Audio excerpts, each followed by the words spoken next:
Well, guys, thanks so much for taking some time to chat with me today. I really enjoyed Sweetwater. What an important story to bring to the big screen.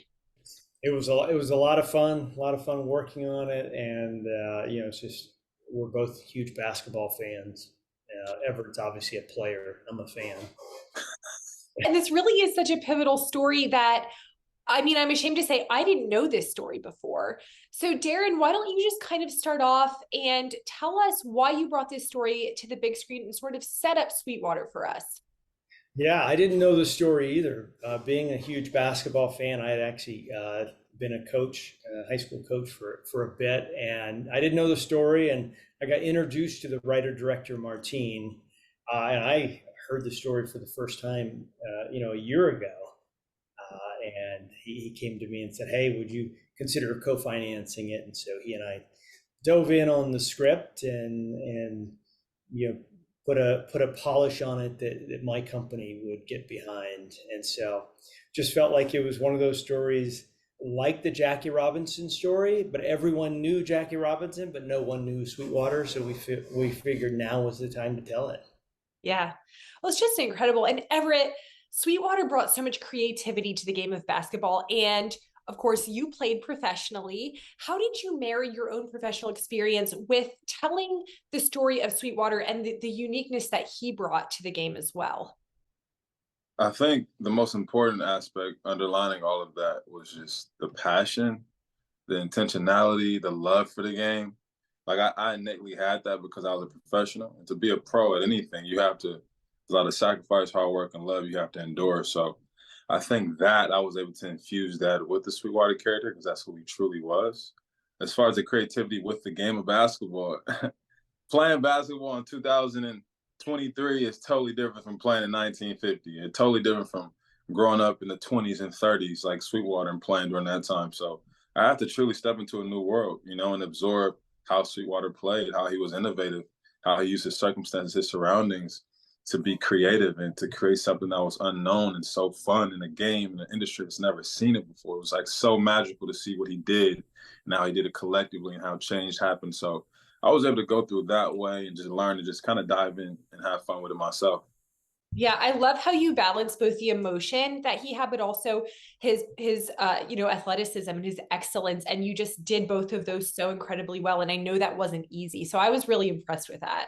And Lee, I have to share this because I saw hundreds of auditions before I saw Everett's audition, and we saw some pretty well-known guys that wanted this role, and Everett was the only one who went out on the court and went in the 1949 garb with very short shorts and Converse Chucks, and really emulated what Sweetwater, how he played. Everyone else, I cannot kid you enough or say this enough.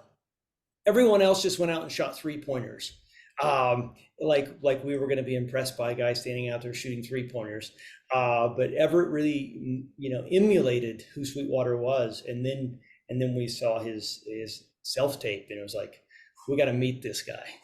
Yeah. One of my favorite scenes happens kind of early on where Sweetwater's mother says to him, "You were made for a higher purpose." Just incredible. Kind of sets the tone for the film. Talk about how those words really did guide him as he faced a lot of challenges throughout his career. Yeah, Leah, that's one of my favorite scenes too. I think that's a through line through the whole script, through the whole film, and Sweetwater's life, and every human being's life, whether you play sports or not. I think that is the divine purpose from God, right? Like we all feel like we are built for something greater than what we're doing, some higher purpose, which is the truth. And thankfully, Sweetwater was infused with that at a young age, and through the obstacles that he created or that he was faced through life, right? Because life is going to throw so many things at you, from him fighting in the war and coming back and being marginalized. He was faced with pretty much facts that, okay, you can't do this, you can only do this. But because he was infused about faith from before and having a higher purpose, those facts didn't stop a deeper truth that he had within him. And he was curious enough to find that, take that journey and to explore with faith of the unknown, of not of believing what he can't see, and keeping that higher truth in his mind. And when you take that journey, you see it opened up and became something magical and something legendary. Yeah, Darren, you are a person of faith and you've done so many incredible inspirational films. Talk about how your faith sort of did influence this movie and why it was important to highlight those aspects. Well, that particular point that you just brought up about the higher purpose, that was definitely my influence, and because I really wanted this movie to connect with the faith audience, because I knew it was inspirational, but I knew that Sweetwater was given a higher purpose, and just all that he went through. So that was a big piece of what I laid into the script with Martine, and he was gracious enough to go along that journey with me to do that. And I will say that when I met Everett in person, I knew instinctively, I knew that Everett was a man of faith, although he's auditioning, in front of a group of people, and he goes off and does his thing. And so I love this story because on day one of filming, we'd cast Everett. Obviously, he's sitting in the makeup chair, and there's probably 6 or 8 other actors in hair and makeup, and I was just very curious. I mean, he's leading this big movie, the first big movie for him to be the lead actor in. And so I walked in and said, "Hey, what's your process been, preparing for this?" And I found out about Everett is that he'll turn everything on you. And so he looked up at me through the glass and said, "What's your process been?" And so I was the spotlight turned to me, and I very simply said, "Hey, my process has been praying for you." It just was a powerful moment where I knew at that moment that he was a man of faith, and we got to walk over to set, and I got to pray over him, and God just used him in a huge way just to guide this film.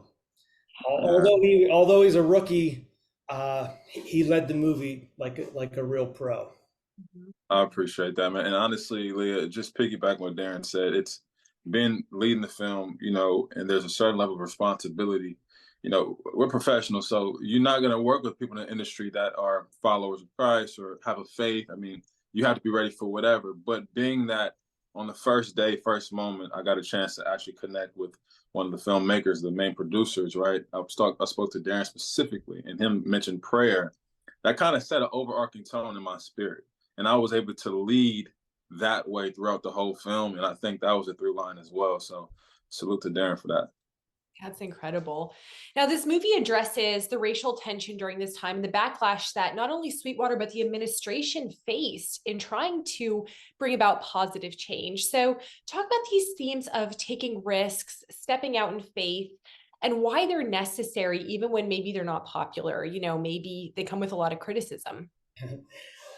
Yeah, one of the things that was important to me was, because Martine had been living with this story forever, and so I was playing catch up and just doing research, and one of the things that I discovered was that Sweetwater had served in the military, that he had gone to war, and so it was really one of those things where I was like, man, this guy fought for this country, and so that became really a couple powerful moments in the film where this administration, recognized what he had put himself at risk for, and I think it really was a way to, and I don't want to say guilt them, but to really make them feel like, oh my, we should do the right thing here.